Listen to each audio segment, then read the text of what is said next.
Kaugnay ng SONA ng Pangulo mamaya, mahigpit po ang seguridad sa batasang pambansa. May update sa atin ngayon ang kasama nating si Mariz Umali. Mariz?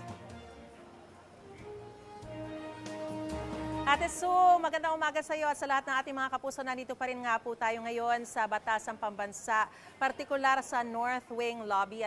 At dito makikita natin na kahit mamayang alas 4 pa ng hapon, gaganapin yung ika-4 na State of the Nation address ni Pangulong Bongbong Marcos, ay abalan na po ang sitwasyon ngayon dito sa Batasang Pambansa dahil nagsisidatingan na po yung mga empleyado ng mga kongresista. And of course, gaya nga ng binanggit mo, napakahigpit ng seguridad sa loob at labas ng Batasang Pambansa ay aabot sa mahigit 10,000 yung mga ipinakalat ng mga pulis para magbantay sa seguridad and of course sa mga kilos protesta.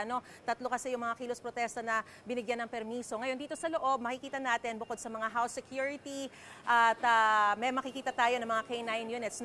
Kanina, nung mga nagdaratingan dito, yung mga pang-catering, kahit na mga pagkain lang at kung ano-anong mga kagamitan, lahat po yan ay ini-inspeksyon ng mga taga-Explosive Ordnance Division, na mga otoridad natin, law enforcement units. At pagka akyat mo naman dito actually drop-off lang, bawal pumarada po dito sa loob ng Batasang Pambansa.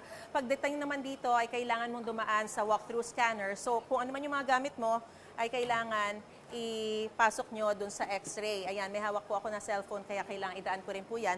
So bukod sa walk-through scanner, ay kakapkapan ka pa ng security. Of course, kung babae rin ang security guard, pag lalaki naman, ayan, papakita pa yung ID, okay? So, nasaan na ba yung cellphone ko? Dumaan na po ba? Ayan, so, naharang. Ayan, ito po yung cellphone ko. So, bukod po dun sa walk-through scanner, may magkakapkap, meron pa po kayong dadaanan na biometric scanner. Actually, nakasarado pa po siya ngayon dahil sa ngayon wala pa namang mga guests na dumarating.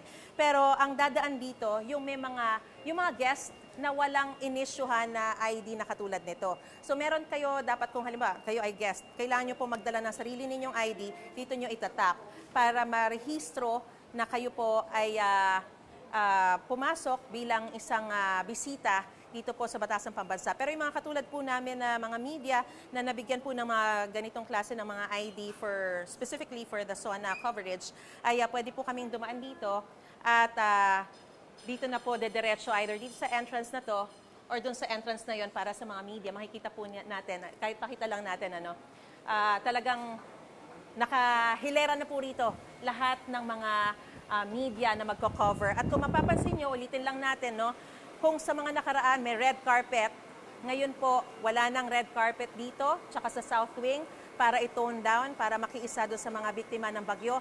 Pero doon po sa main lobby, mananatili yung red carpet dahil doon po dadaan ang Pangulo ng Pilipinas. So abangan pa rin natin ang karagdagang detalye mula pa rin dito sa Batasang Pambansa. Balik muna sa studio. Ikaw, hindi ka pa nakasubscribe sa GMA Public Affairs YouTube channel? Bakit? Mag-subscribe ka na, dali na, para laging una ka sa mga latest kwento at balita. I-follow mo na rin ang official social media pages ng Unang Hirit. Salamat, Kapuso.